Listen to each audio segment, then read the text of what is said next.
Hey, I'm Tommy, and we are in Lightroom Photography Workflow. This is part 3. So if you haven't seen parts 1 and 2, where we import the media and then we cull the photos to remove the ones that we don't want and actually want to edit, please go back and watch those pieces, or else you might get a little confused at this stage in the Lightroom Photography Workflow. So this is part 3. This is where we edit the photos. Now, I think I already said this in the desktop recording of this, but this is the creative aspect of everything. So what this is not so much editing the photo itself, but rather a tour of all the different tools that you can use in Lightroom while you're doing your normal workflow of editing photos. This is designed to be a creative program that you can play with. So I wanted to try to give you a comprehensive tour of these features and settings that you can have while you're in the develop module. So here we go. We'll go to the screen now and let's get to it. All right, so we have imported all the photos. We broke them down into manageable chunks, and then we rated the photos to remove all the ones that we didn't really care about editing and we actually want to spend our time focusing on. So now here we are, we're finally in the photos that we want to edit. In this case, we have like the bird and the giraffe and stuff like this. I'm gonna look at the giraffe one really quick with the tongue coming out to where he's almost picking his own nose. I think that's pretty awesome. So we're gonna play with this edit. Now, to actually edit in the develop module, it's a little different than like a step-by-step workflow. It's hard to get, step 1 do this, step 2 do that. I'm just gonna take you through the develop module as like a quick little tour so that you could decide what would work best for yourself later, simply because I can't tell you how to edit, okay? Editing is an artistic, creative freedom to try to make the photo look the way that you either want it to look or you remember seeing it when you took the photo. You could either make it as realistic as possible or as not realistic as possible with editing. So to like restrict that creative freedom by saying, do this, then do this, then do this, just kind of does like a weird thing for me, and I'm not really comfortable doing that. So maybe I'll get into like a really detailed step-by-step version of editing like one particular photo so you can learn from it in the future. But for the purposes of this workshop here, this is just how we're going to go through the develop module to edit a photo and what kind of key features would be good for using the develop module. So here we are. We have a photo. This one, I already highlighted a green because that's how much I want to edit this one on this 3-star thing. So we're going to go into this photo. You could double click it or hit the E key to go into loop view. And right now we're looking at embedded preview because we're in the library module. All I have to do is click on this word here, the develop module. And what it'll do is it'll close out the embedded preview and it'll open a full-size original photo. So if you noticed, like when I went like this, it kind of looked a little darker, a little bit different. When I hit develop, it changes, it brightens up a little bit, looks even a little zoomed in, right?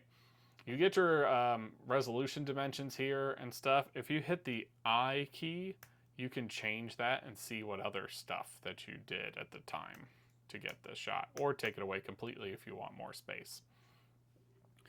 So that's the I key. So that's actually the first little thing to show you. Up here in the navigator panel, if I'm zooming in and I'm doing stuff, I just have to click once to zoom in and click once to zoom out. But there's something up here in the navigator panel that allows you to select sizes for yourself and choose which ones look good and what's bad, so you can really look at the details of what it is, and then just hit the fit button when you want it to go back to the normal size. So the first thing in the develop panel, if we stay on this left side here, is you'll see the presets. And what presets are is it's essentially just both Lightroom and yourself have these different things. You can buy them, you could download them offline for free. You can just use Lightroom's ones that already exist, or you can make your own as you develop photos more and more. You'll find fun presets to really save you time or just cool things to have effects to. In this case, we'll go ahead and we'll look at the user presets first, which is just the normal stuff that you see. I have presets I made, spooky presets I made, things like that. Different photographers that I have that I downloaded, things like that. And let's just look at presets I made just for funsies. And if you highlight these, you know, Alexander is underwater. This has more red in it because it's an underwater portrait preset that I made. So it adds more red so that it doesn't have such a super blue photo. But like, you know, you can go down the line and just kind of hover over and you'll see that the thing, oh, that's actually kind of nice. This, you can see how this changes as we do this. So, and these are just stuff that I made at the time that I was editing the photos and I wanted to save it for other stuff. So, if we were looking at a more common one, like for example, this is a photographer by the name of Chris Orwig. He does really good portrait work. This is his presets that he sells, and you can just click these and see like he adds snaps or backlighting, you know, to brighten up stuff, black and white versions, you know, different kinds of like warm tones is what he did. And all that does is when you click on a preset, let's just find a preset that looks kind of okay right now. How about, actually, let's go back to that one that I had. This one I thought was kind of nice. It's a little oversaturated, but I kind of like it. If I click on this, you could see on the right hand side, it just changed all these sliders for me, and this sliding curve and all these colors. Everything over here got adjusted based on what was saved in this preset. So I'm going to hit reset on that again so I could show you what happened. See, all the sliders are neutral here, and then I click on that. Now watch the right panel when I click on it. Boom, they change. And that's just applying all this stuff. But say I went and I moved this around and I did something like this, like maybe I want this brighter, or maybe I want this, you know, dehazed or something, and then I want to save this. What I'll do is up in the presets tab here, there's a little plus icon. You can click that and hit create preset. And you get this big menu here that first you put your title in, then you figure out what place that you want to put those presets in, and then select what of these adjustments here are all these little check boxes. So effects, like vignetting, white balance, exposure, all that stuff. You can just click these and be like, I want all of these things to go in, you know? Or maybe I like all this stuff, but I don't like the vignette, so we'll leave this not crossed. Oh, we'll leave this crossed. Well, not selected. There you go. That's the right word. So having this, then you can hit create, and you could just put it as like whatever you want. I don't know, example. And hit create, and now it'll show up alphabetically right there. See, there's example. And now if I say I reset this photo and it's back to whatever it was, or I did too many adjustments and I went, oh man, I really don't like that, I could just hit this again, and boom, it adds those things that I liked about the original adjustment. So that's the left panel. The right panel has all of your bread and butter editing stuff. This is where, if you've ever been in Photoshop before, there's this program called Camera Raw. It's like the first screen that you see in Photoshop. It has all of these adjustments as well, but this is Lightroom's version of that, and it's gotten more and more advanced over the years. It's pretty great. And what, just to kind of take you on a quick tour of all this stuff, also I apologize if I get a lot of notifications popping up. There's lightning coming, and I chase after lightning storms, so I get a lot of alerts whenever one's in the area. But anyway, so first things first is your histogram panel. What this is all of your color data and regular data of the photo is represented in this like graph. So in this case, watch this panel up here as I just move something. See how it moves all the data around? And that's basically what editing is I'm moving the data of this photo around to be aesthetically pleasing to myself. Up here is your clipping masks. You could turn them on by just clicking on them, and what they do is they show you on the photo what's too bright, or what's too dark and what's too bright. So let's go ahead and make sure that they're not selected really quick, and say I darken this photo quite a bit, right? And let's actually darken it even more. And then look at this. You could see this blue line here is actually starting to come up high, right? So what I could do is I could hover over the top and look at my photo. My photo is showing like this glowing blue around the eye and the ear especially. But if I click on it, it stays there, so I can move the mouse around. So see, if I move the mouse and I hover, move, but if I click, it'll stay. Same thing is true. That just shows you that the data is being lost in black. So that means anything on your photo, this is too dark. It's way too dark for a photo. You want, like, for a good exposure, you want to be able to bring that up some to get rid of that. So as I increase the exposure, you can see the blue is starting to disappear and it's gone. And that's it. That's how I could fix that. But now look, I have some spikes over here. What if I clicked on this, right? And I went too high up. Well, look, you get all this red. What this red is it's too blown out. So it's too overexposed to the photo. So that means there's too much like blown out white imagery in here. And to do that, you would, of course, fix it the same way. Move the exposure down, or if the camera was neutral outright, I could always move the highlights down, and the highlights will kind of spread out that little spike. But yeah, that's how you fix this stuff up here. So this is very useful to tell. Usually when all these spikes and stuff, you kind of want, at the end of the day, you want most of the data to flow kind of in the middle like this. So this nice like little graph right in the center of this imagery here. Of course, you got your photo settings. This, I took it at 1/2000th of a second, f9, 300 millimeters with ISO 800, right? This tells me that it's an original file plus a smart preview. It says this photo can be continued to edited even if it goes offline, right? And that's just saying that we have cloud syncing capabilities there and everything's fine. And then you have these 5 buttons here. These 5 buttons are, this is just your editing panel button. Right now it's the one that's selected. This gives you all this fun stuff to play with.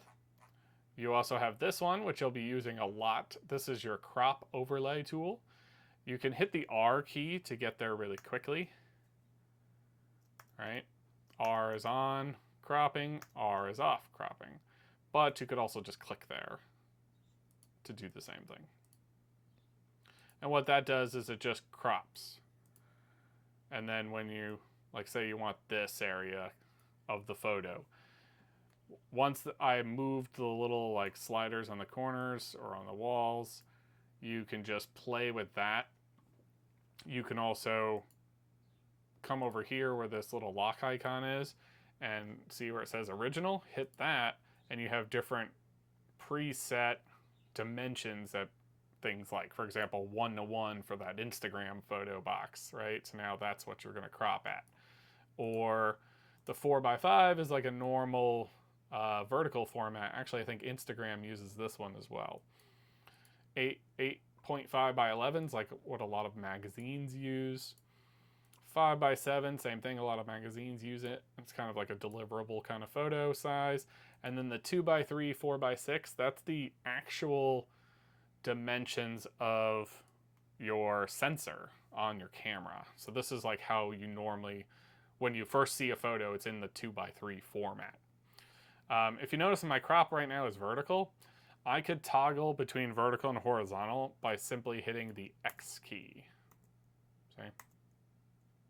So if this was a vertical photo, I would do that, but say this, since it's not vertical, I would hit X and then just kind of drag these where I need them to go for the dimension properly, okay? In the crop panel also, we have things like this angle down here. You can move this slider and it'll rotate the photo for you. Now keep in mind when you do this though, you can't, with a preset cropping tool, you can't go super far because there's limitations there. So that's kind of nice to have. But also, if you click this thing here, and say I had like a horizon line that was crooked, I can click this and literally draw across that horizon crookedly. Like say the horizon was veering upwards, but I want it straight in the photo. I can go like that. And when I let go of that line, it'll rotate the photo for me to match the horizon in the background. So it works pretty great. And then, let's see. So those are like fun dimensions that we can do, but also this lock button, if you hit it and it unlocks, you can then just move one side however you want to move it to do whatever you need with it. Okay? Okay, so we have a pretty big one. And then say we did this, okay? And look, when you double click and the crop is secured, it'll crop inward. Now this doesn't zoom in per se. This just makes that part of the image larger, and you didn't lose the photo. Okay, the entirety of the photo is still in existence. This is just what you're looking at now, and the only thing that you're going to be utilizing. Like if I export this, this is what I'm going to see. But it's not the original photo. It's a piece of the original photo. So in fact, if we hit the I key again, look at my dimensions now, 3090 by 1838. If we were back in the full size, we have 8192, 5464. So a huge resolution. But then when I did this, you know, crop here, look at that, it drops significantly. So it doesn't exactly zoom in per se. It just enlarges the photo in the frame, which means you can get things like diffraction artifacts and quality drop based on how much you're cropping in. So that's why high resolution cameras are useful these days. Like the higher the megapixel, the more you can crop in without destroying the overall like look of the photo. And that's because of cropping. Like you can crop in as much as you want that way. Now I was doing this pretty quickly, but when we hit this and we hit this cropping tool, you could see just by moving my mouse around, there's like this little tool right there, and I can click anywhere and draw a box around the part that I actually want to crop, and even click on that box and move it around before I double click to zoom in. So that's really helpful. And when we hit the R key, that was the crop button, right? So see, it goes back to here. But say, instead of doing this and having to go like this and move it all everywhere we're moving it, instead, what if we just wanted it to go back to the full size? Well, there you're gonna hit Command, Option, and R, and it'll reset the entire crop for you. So that's the cropping tool.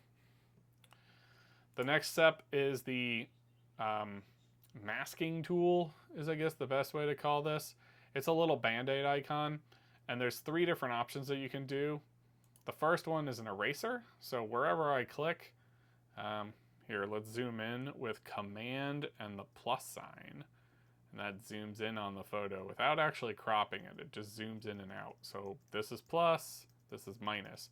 Whole time I'm holding Command when I'm doing this. So Command, zoom in, and now say we have, oh look, there's some hair right here. I could take this little eraser tool and adjust the size of this brush with the left and right bracket keys on my keyboard. See? Get the right size that I want. In this case, kind of small, and then just click and paint over the top of that with the eraser brush selected. What it's going to do is it's going to use artificial intelligence to create a little thing over here that overlays over the top and looks at everything around me and gets rid of that hair. So see, if I move my mouse off the screen, you could see now there's no hair. When I put my mouse on the screen while I'm still in this Band-Aid tool here, it'll show where I put that. And you could take this too if you want and click it and move it somewhere else. And now the hair is going to show up there, but over here it's going to do something else. So in this case, we want that hair on, so we'll keep that on. All right? The next one next to that eraser brush is, which the eraser brush is probably your best one. This gets rid of like photo dust and dirt and stuff like that. You can just click on little dots like this and get rid of those and they're gone, right? It's pretty easy. But I could also hit this little Band-Aid icon here, and what it's going to do is it's going to take my little point sample somewhere nearby and try to blend this point with this point to get rid of the dirt that way. So sometimes this works better. See, it just got rid of the dirt. But also, say it doesn't work that great, you can move it around and you can see it moving in real time here. Let's go over to blue. See? And it just looks at the texture of the photo and kind of mirrors it. So as you do that. And then the final one is if that blend didn't work, if that removal didn't work, there's a clone. And this straight up just takes the dot and moves it. So say this brown dot here, we put it there, and we take this dot and we put it here in the black. When we look, there's now a black dot right there. It just takes whatever this sample part of the image was and puts it right there for you. That's when these other two, in my opinion, don't work very well. Sometimes you just need to hit the clone one. But all of this can be changed by the size of the brush with this slider or by using the bracket key to change it. See, the slider moves up and down like that. And then also the strength of it can be changed with this opacity brush. So if this clone, let's go to clone again just to show, because it's a nice easy example like that. We'll make it a little bit bigger and we'll clone it here. Okay, so here's this weird brown dot. And right now my opacity is 100. If I move this down, you could see that it lessens the intensity of that dot to the point where there's nothing. But if I wanted to put just a little bit in there to have that brown dot there, I can. Same thing with feathering. If I want it to be like a really solid circle, you just get rid of all of the feathering. But if I want it to blend in nicer and have soft edges, you could really increase that as much as you want. And you can hit refresh and it'll redo all that, get rid of it for you. So then if you don't like these points, which we're not going to really keep these, you just go to the point itself, right click, hit delete. Right click, hit delete. One extra little thing, if you notice there's a select new source and it has this little like backslash here, I can, if I didn't like that it used this source to mask this photo out, like say it went over here, it did, see now it looks like kind of grainy, I can hit the backslash key, boop, and it'll change it to something else that Lightroom thinks is a better choice.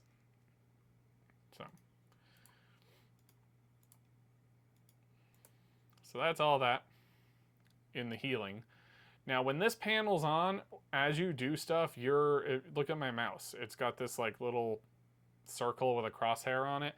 That's because I'm in this masking set, this brush, this removal brush set. I need to turn it off by clicking it again to minimize it. So if you see this up, this healing brush up, and you're trying to do something and you're like, why is this not doing it? It's because it's adding these healing brushes. Wow, I did a lot of weird stuff just now. Just clicking really quick like that. So yeah, you don't want those there. That's the best way to, like, if you see this icon and you see this lit up, this panel will be here, you just hit that to get rid of it. Next one is red eye reduction. I don't know of a camera that puts red eye anymore, so I wouldn't even worry about red eye reduction, but it supposedly tries to look at the red eye and blacks it out. Sometimes that looks creepier than the red eye itself, so, you know, there's that. The next panel is this new, wonderful, incredible panel called the masking. Now, masking, it used to be you draw around stuff and then you try to edit it that way, or you use a brush and you try to brush in the colors or the lights or whatever. It was very meticulous and very slow moving. What's really nice about Lightroom now is they have artificial intelligence, which works beautifully in this scenario. It's your best friend.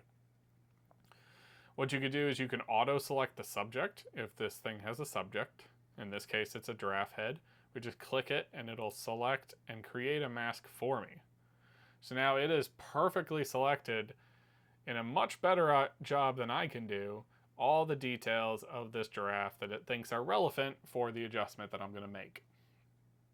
Now, we get this new set of sliders. If I scroll down a bit, you'll see a darker box here. That's the global slider adjustments. And now we have this lighter gray, which is just this mask. You can see it up here, just this mask, okay? So now what's gonna happen is, since this mask is selected like this, anything I do in this light gray box, it'll change the giraffe, right? So let's kind of give it some warmth, right? Maybe move the exposure up and down a bit, a little bit of contrast, right? Maybe it's a little more orange. Maybe it's too orange, so we'll back it off a little bit. You can just play around here and see that now we're already adjusting the photo into something I like. So let's give it a little more shadows. We can see his eyeball better, right? And just, crush the blacks a tiny bit, What's cool about that is I'm only adjusting this. So let's delete this mask really quick, okay? Most of the things are just in the right-click panel, but say this masking tool was off and I went to adjust this. I want the giraffe's head to be there. Well, say we'll expose it and we'll brighten it. Maybe we'll warm it up, right? Maybe we'll add some contrast. We'll dehaze it a little bit or something. Add it to be, maybe it's too orange. We'll back it off a bit. Same thing we did before, but now look, the sky is blown out because we increased the exposure of this giraffe head, but it also increased the entirety of the photo. That's what's so nice about this masking tool, is you can now, what we used to have to do is you hit the brush tool, right? Choose some settings here, and then manually paint in the stuff to increase it. But as you do this, if you go around the edges, right, you're gonna start seeing, here, let's increase it more to really show it. You're gonna see this, look at this white that I'm painting in by accident. As I'm trying to increase this giraffe's head's exposure, I'm getting this like spillover that's not really great. So that's why, like, it used to take a lot longer in Lightroom to do this kind of stuff. But now you could just hit subject, it finds the subject for you, and then you could brighten it and do what you want from there. Pretty awesome, right? Let's also look at the same thing about these masks that's great is when you go to this mask, it shows you in a little overlay. That's what this red is. You could change the color of that if you want, make it like a blue overlay. See, now it's blue. I'm gonna keep it at red just because that's the default. But see, you get color overlay, color on black and white, all this kind of stuff to where you could see, just like what it looks better. So you could also invert this mask by just right-clicking at the mask itself and hitting invert mask. This also works by hitting, I think it's return. No, it's option and the apostrophe. It says right there. I don't know why I didn't look there.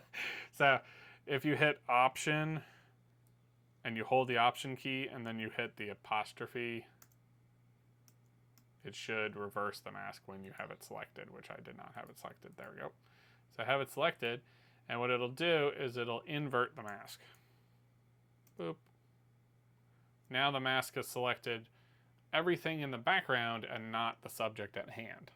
This is really good if you wanted to take the opposite approach and make the sky more blue or something, right? Make it really blue, make it really dark to kind of showcase what's going on. Obviously, I'll show by deleting all the masks here. What I like to do personally is, on a really quick edit, is hit subject, so the subject's selected, so I could adjust it as I want.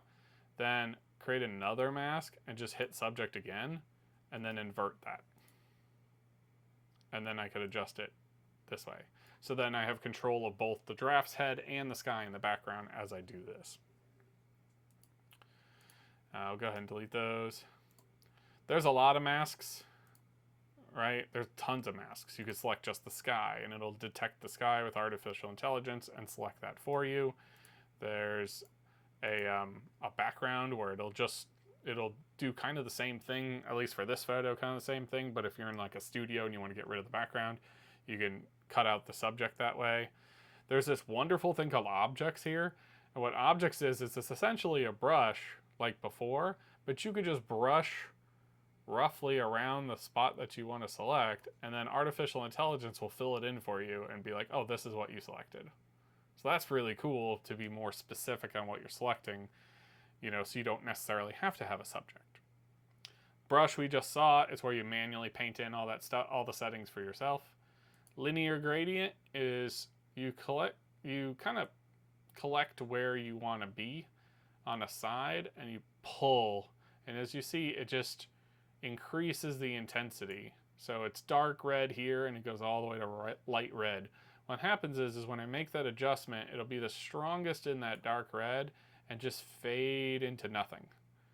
And you could change the intensity of that fade by moving this around or increasing the size, right? Decreasing the size. It's really helpful to get like a nice little adjustment to just casually blend in with the rest of the stuff.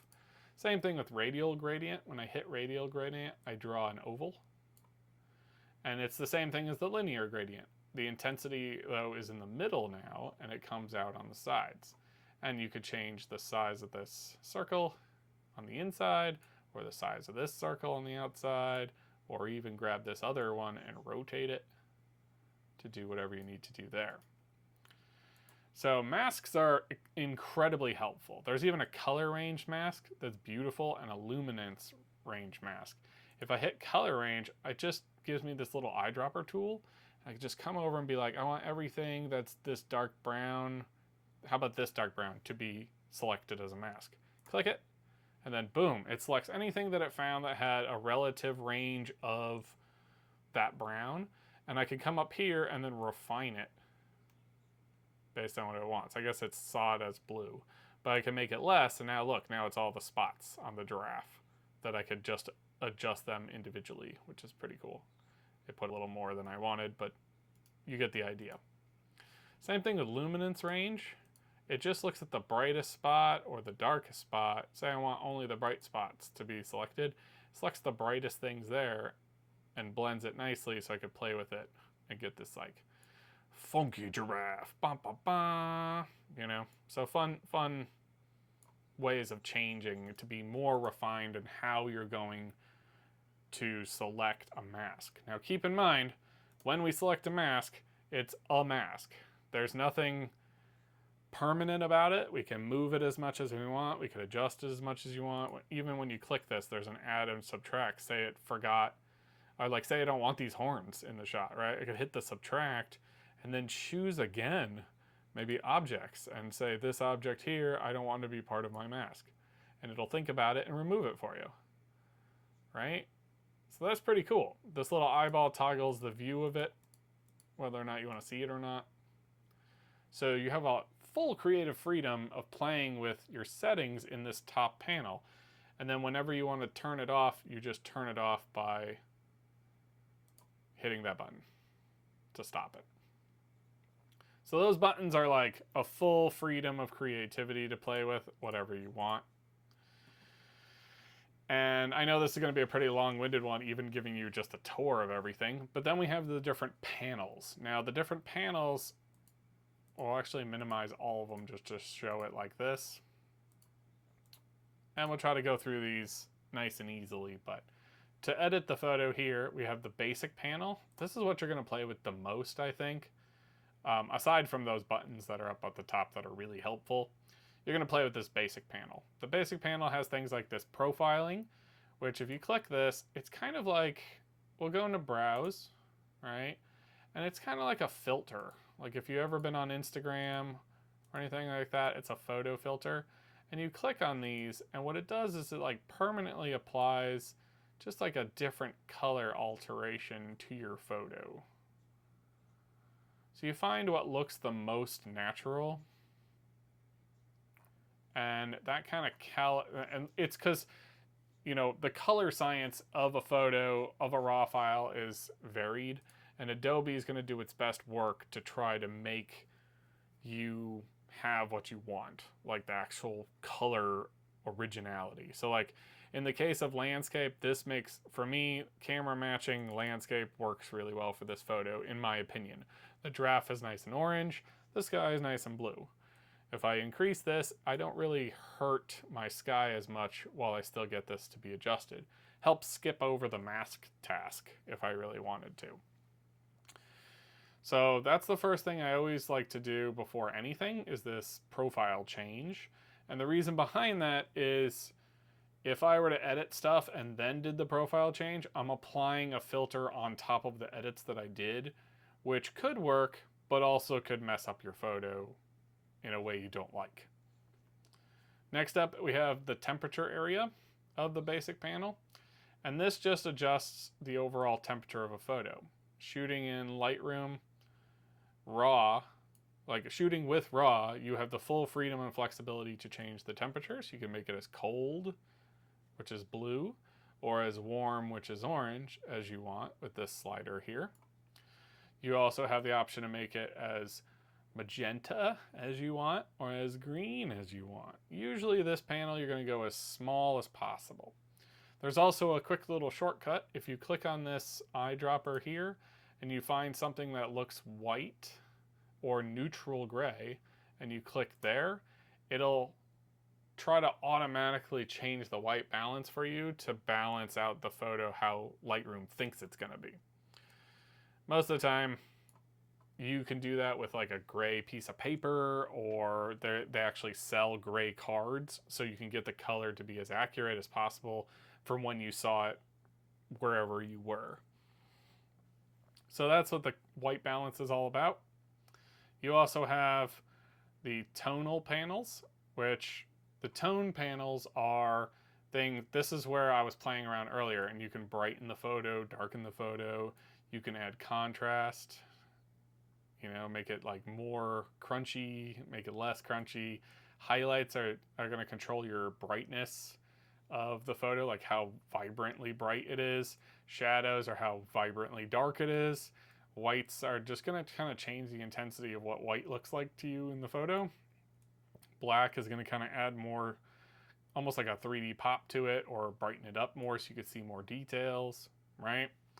Texture is adding like a weird digital sharpening to everything in the photo. You can see the difference. See, this is no texture. This is the highest texture you can get. If we zoomed in on the photo with that command plus and command minus, you'll see there's a lot of weird noise and grain in the shot. And look at this, look at the sky. It's got all this like red overexposure stuff going on, which I can drop that down a little bit if I want to for the sake of this example. But you could see that it intensified too much. So I usually like to only do a tiny bit of sharpening, especially if there's hair. You're going to want to do that. If it's a human's face, you definitely don't want to put a lot of texture, because then they're going to see all the human pores and zits and things like that you just don't want to be displaying in a photo, right? But what's cool is there's also a clarity, and clarity I would play with more. What clarity does is it kind of darkens a lot of the areas that are already dark and kind of makes it more intense. So this is kind of nice for like just a little bit of texture. So these two sliders, you're going to adjust just a tiny bit to get a little more like pop of texture. Your dehaze slider does exactly that. It takes away the haze, or it adds the haze. Your photo might look a little cloudy, a little foggy sometimes. If you increase this slider, it gets rid of that, adds some more shadows and contrast overall into the shot. If you want less contrast, you go the other direction, right?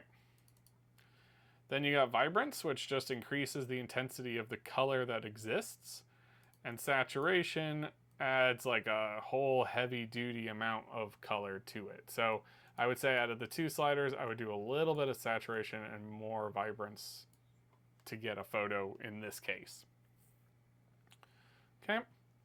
Now, before we move to the next panel, one of the things that I've been doing this whole video that you guys haven't really seen yet is, see these sliders? I've been doing this, and this, and this, and this. What I'm doing is every one of these words, you can just double click it and it'll reset that value back to 0. So it doesn't matter what it is. So in this case, say we messed with the temperature, we want it to go back to what we looked at when we first imported the photo. You just double click temp. Boom, it went back to the normal temperature that it was already at when it started with, right? Say I went, oh man, this is way too bright, I don't like this, let's start over and figure out what we're doing. Double click it, and it'll go back to 0 for you. You could also incrementally say, oh, I just want it a little bit better, because as I'm moving the slider, you see it moves it in 5s very quickly, right? Say I want it more accurate or identical to somebody else. I can hover over this, or first I could click on it and just type in what I want. So say I want it to be a 2, right? Now it's gonna put it up to 2 stops brighter. But say if I hover over this, I can actually just incrementally move the arrow up, just see how that number is increasing, or down on my keyboard by just leaving my mouse over that spot. And then of course double click to reset. So that's like a really big important thing to hold on to, and I've just been doing it the whole time as like a second habit, and I didn't even realize that I didn't talk about that yet. So so basic panel is what your bread and butter is of like really altering a photo. It's just moving these sliders around. And I would do this, like the more you practice this, the more you can get creative with how it looks and the more you can do stuff like this. And then like in this case, for example, when I'm editing this photo, I kind of like this where it is right now with the sliders that I did, but I can go up to the mask now, hit objects, select this eyeball, roughly.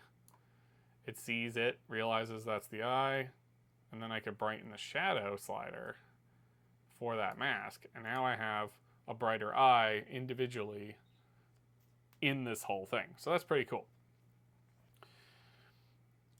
After the basic panel is the tone curve panel. This is the same thing as the basic panel in a lot of ways, but it's more of like a global adjustment that you can really play with and refine. Every time you click on this curve line here, you can add an adjustment point. Boy, that was a tongue twister for me. You add an adjustment point. See? Adjustment point, adjustment point, adjustment point. Now, I could take the adjustment points that are reflected in my histogram. I see how all this is high up here. So let's take this one and kind of move it more this direction. And look how bright that gets, right? It gets way too bright. It's red all over the place saying way too much, right? But then I could also come down here and do the same thing and change it. Change the curve on it. Now we have contrast moving. You could also just grab these and move them and change that. And the same thing, so this is something you can play with and get really good at. You don't always have to do it. The basic panel will cover pretty much everything if you want to do it like that. But this is really nice for like, I like to do it just to play with it. And say you messed it up, say it's all over the place, oh man, this is really bad. You can just hover over the line and double click it, and it'll undo that thing you just did, and to completely delete the adjustment point in the process. So that's the easiest way to play with it. Then you have the HSL color. What HSL color is hue, saturation, and luminance. It's 3 different panels, bang, bang, bang. And really quick, I'm gonna go into the library model to pull up this photo. The reason why I chose this photo is when I was editing this photo, there was some very intense color grading edits, and this all came from the HSL color panel. What this photo turned into was this photo. Look at the difference in color. Let me try to zoom in on this guy. Whoop, that's too much.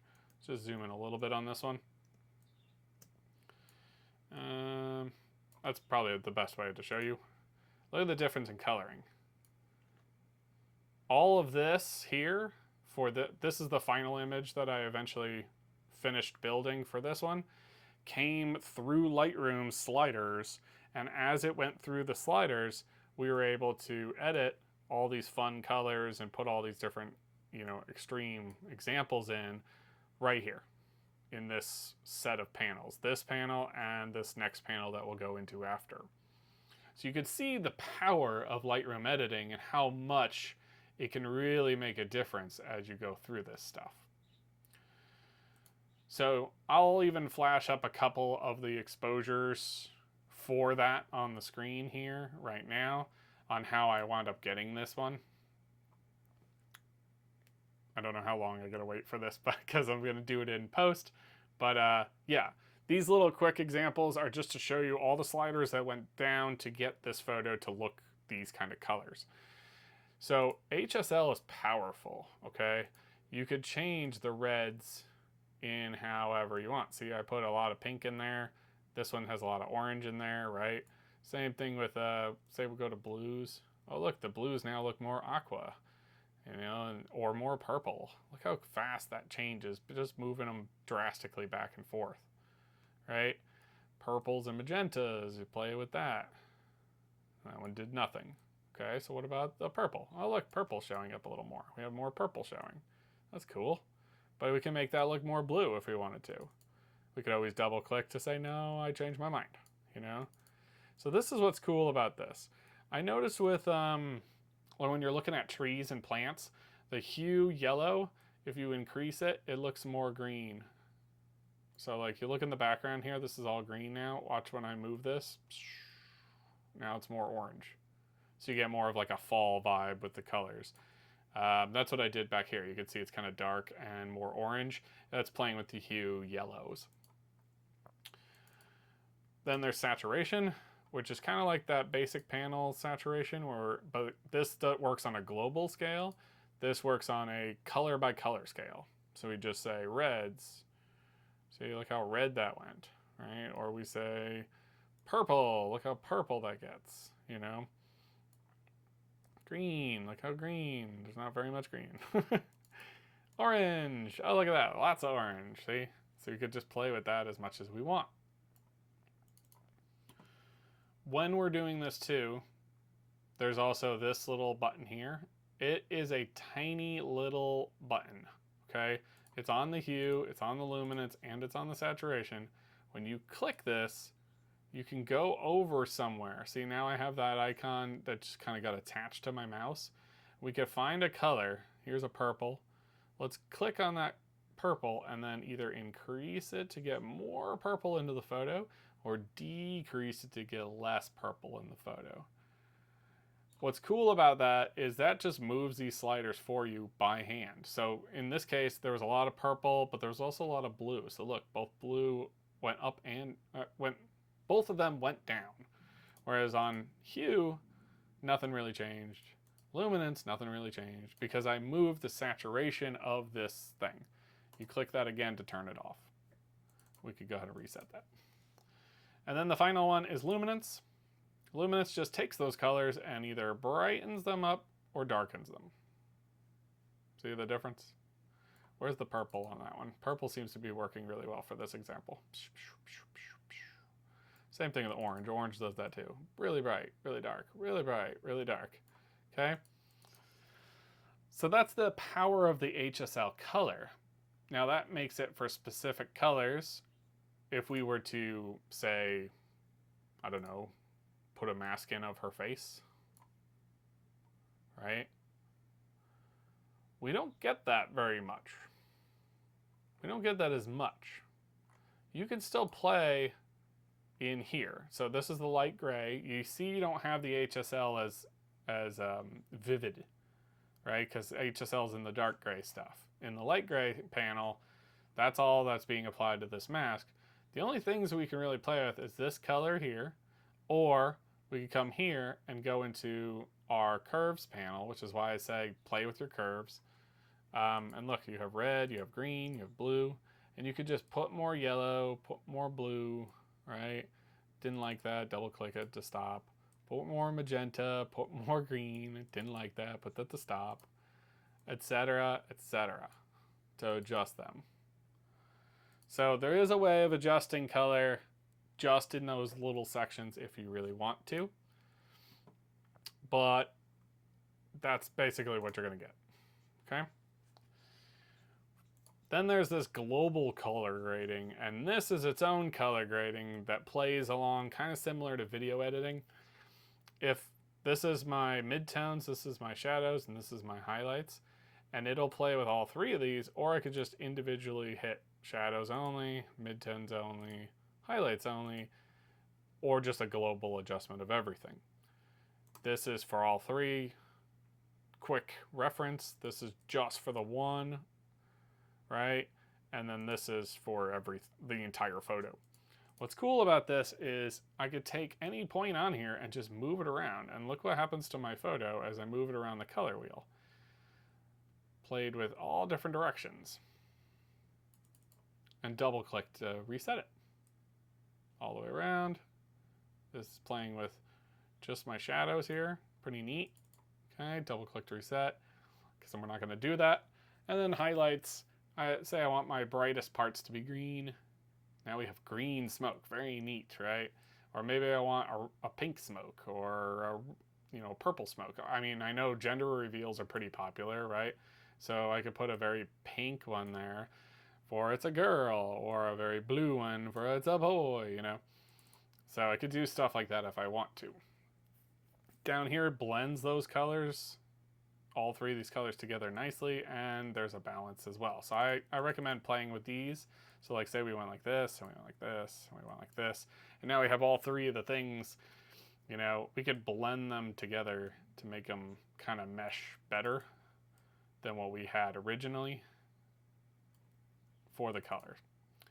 So, and then of course global, you could globally add a color. You notice it's very sensitive though. Like look how small my adjustment is when I do this. You can make that even more small, if you will. And like say you like that color but you want it to be more intense. Look at this. What I did is after I moved this around, right, I figured out a spot I wanted and I let go. Then I click on the circle again, and you could see there's this little bar, right? If I click and hold, I can move up and down that bar only, and it won't. Of course, I say that and it breaks, but it you can move up and down and it won't break that bar off, and you could adjust the intensity of how much color you want if you made a mistake. So that's pretty cool. So between these two panels is how I made this one that has very little color into this very green, colorful thing. I believe like her favorite color is, I believe, green as well. So I made sure the smoke had more green to it, even though it was originally like, purple for some reason. I'm not even sure why it came out purple. The camera just chose that color in the final process. Her dress was green. The smoke was white. It came out purple. I don't understand, but but there we go. I adjusted different darker spots to be more green. I adjusted her hair to be the pink that it's more pink and orange, that it's actually showing up more. Whereas since I'm using the backlight to get all this cool hair color and brightness, I had to play with texture sliders and play with different example sliders to really get that to pop like that. So a lot of different fun things that you could do with the HSL color and the color grading. Details, this is where all the sharpening comes in. You don't, by default, for some reason Lightroom does 40 now, I don't know why, but this just plays with how intense the sharpness of the photo is. Let's go back to, let's go to the bird now, since we've been playing with all these other ones. And we'll really quickly just throw in some edits on this. So let's go ahead and just globally brighten it.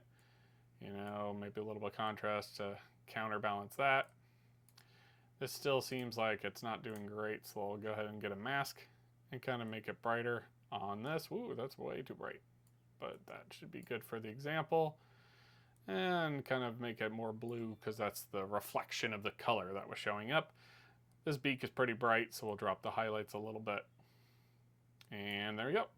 That's acceptable for me. You could show a before and after by hitting the / key. So this is before, let go, this is after. Hold the before key, after. Cool, right? So we had a little, that's all we did really quickly. If we wanted to go into HSL and make luminance, have more blue, be brighter, right? To have more of that reflection of the sun there. Or There's some purple in here, so maybe we can brighten the purples up a bit just to make it show off more. That seems fine for me. And then down here is this sharpening. We can make it really sharp. And if we make it really sharp, you could almost see the detail. It brightens up a little bit. But of course, again, when you zoom into stuff, when you overdo anything, you're going to get all sorts of problems. Look at all this noise in the photo. So you really got to be careful with how much these sliders are adjusting. You just want to be as careful as possible and just adjust them in smaller increments and see what changes, or go way up there, look at it, and then kind of back off as much as you can to get something acceptable. Your radius is how big the sharpening bit is. Your detail is how much sharpening is being applied. And then there's like a mask that you can do too, whereas if you hold the Option key and you grab the slider and you move it, it'll grab just the texture. You get this really funky looking thing, and you'll see just the lines of the photo that you can see. This is everything in the photo is being adjusted with sharpening. But then as I move it while holding the Option key, now it's all that noise in the background. It's the bird lines as I'm going through. It's a little more of just the bird's feathers and beak, but they're still background. So let's get rid of even more. Look at that. Now we have no background getting sharpened and just the birds getting sharpened. Once I let go, that'll apply, that'll just show me that 72 is probably the best place for masking. And that'll apply it only to this bird when I sharpen this photo. So pretty cool way of doing it.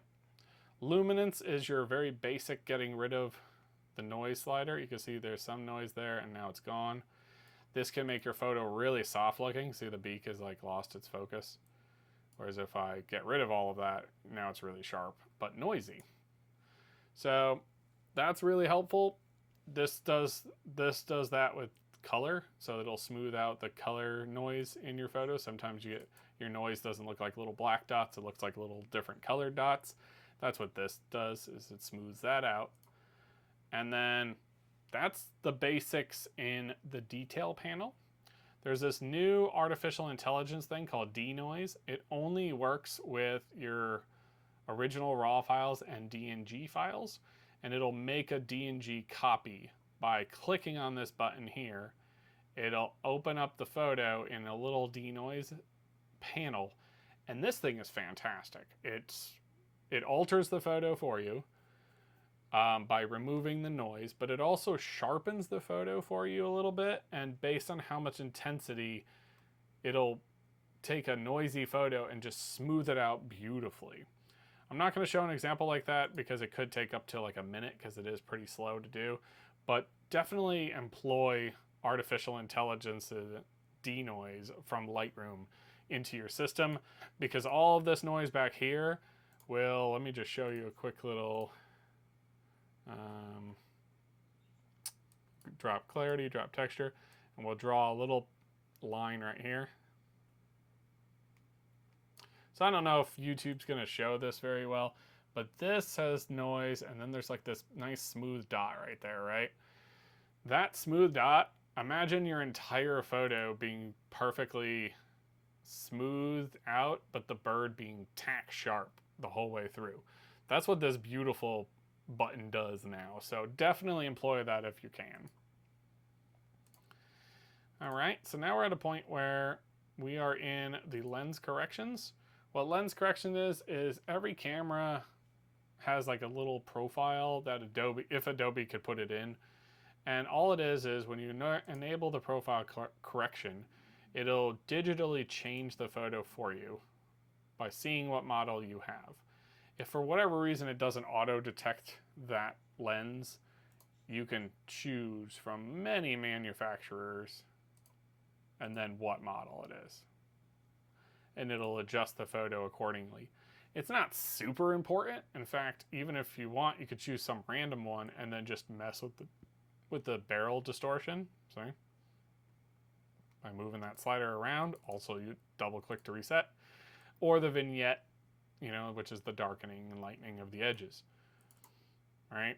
So this is not super important. You could skip this for now when you're just starting out, but it's very nice to do this. Remove chromatic aberration, gets rid of any purple fringing or green fringing in really bright areas of your photo.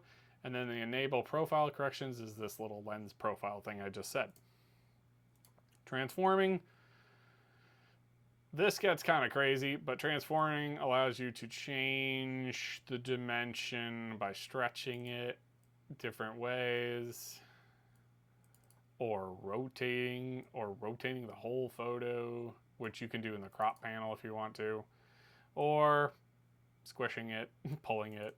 You know, you have this whole like extra bit you can do to kind of play around with it. I don't really use this one very often, but once in a while you want to move the horizontal a little bit. There's like an edge or something that you can rotate. That might be helpful when you're doing stuff. Effects panel is really not much. You could just add some vignetting, which darkens the edges, darkens the corners all the way around, or add some brightening like that, and there you go. You have that nice little soft circle, you know. That's all it really is. And then of course this can help change the midpoint of that or the roundness of that to make it more of a box and more of a circle, right? And then of course the softness versus hardness, right? That's kind of it really. I mean, that's all this is. I wouldn't add grain. That just makes it really grainy, you know, but you can if that's what you're trying to go for, if you're trying to do some sort of cool little like effect. And then last but not least is calibration. I don't use this panel often. I would recommend do not use this panel, but we'll just show you really quick. It globally messes with whatever it is. Shadows, your red primary, right? Your green primary, your blue primary, which just kind of, it's like an extra version of the profile step that you did in the beginning at the basic panel. The up here, this part. It's like a more advanced version of that, a more refined slider version of that. But that's all that really is. I would say don't worry about that. So say we made this adjustment, we did all our global adjustments, we liked what's going on, we created our preset, right? We're ready for exporting and out processing, which we'll cover in the next video because I'm sure this one ran like at least an hour and a half by this point.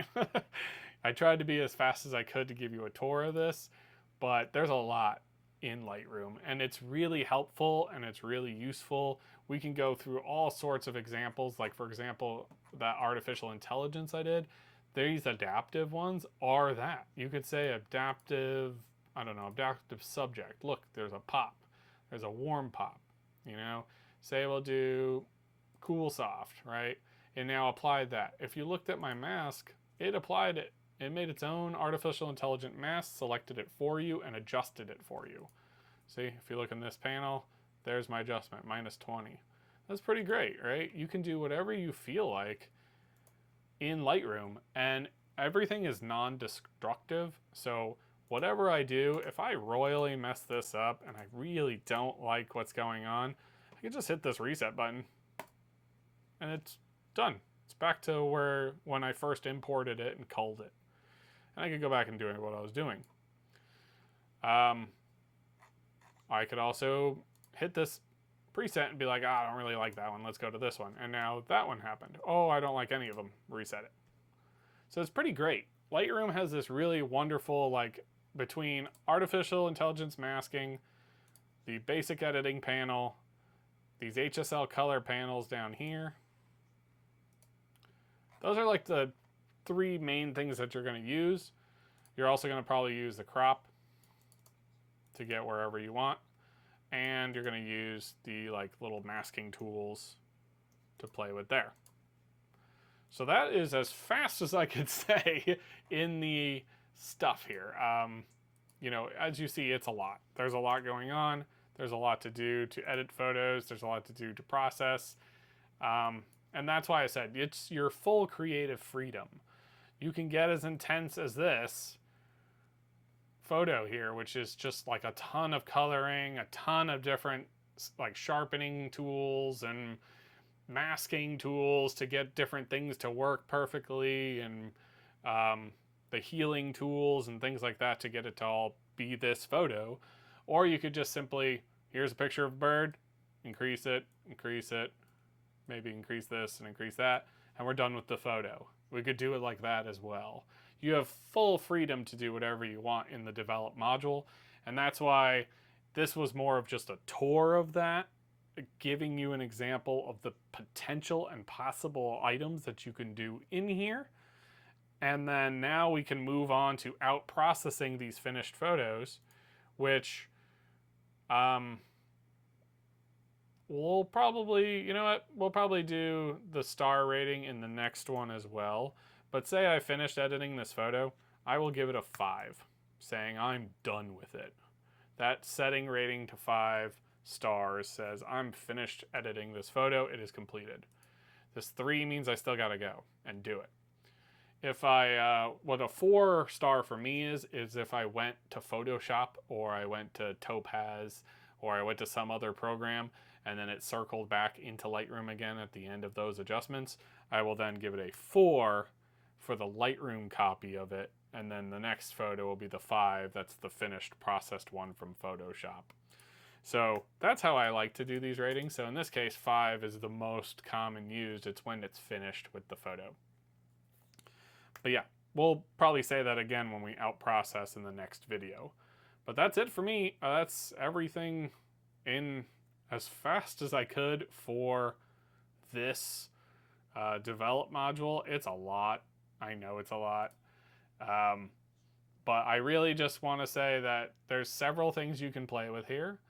The beauty of Lightroom is it's non-destructive. There's a lot of artificial intelligence tools these days to help you out and just do things for you to both speed up your workflow, but also to kind of hold your hand when you're working through editing these photos. And at the end of the day, if you really messed up all these sliders, you could double click each one to reset it if you want to, or you could just hit this big old reset button and start over. You don't damage the photo, you don't lose the photo, everything works beautifully. So anyway, I hope this was helpful, and yeah, take it away, outro Tommy.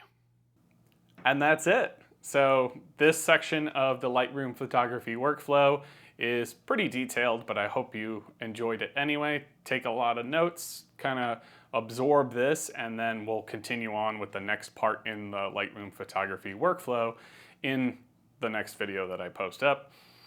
And as we just go through this, I want you to play with these kind of settings. I want you to practice it for yourself, see what works best for you. You could just verbatim copy everything that I did in this note, and you'll have a very consistent Lightroom workflow that works for any scenario that you're gonna put it through.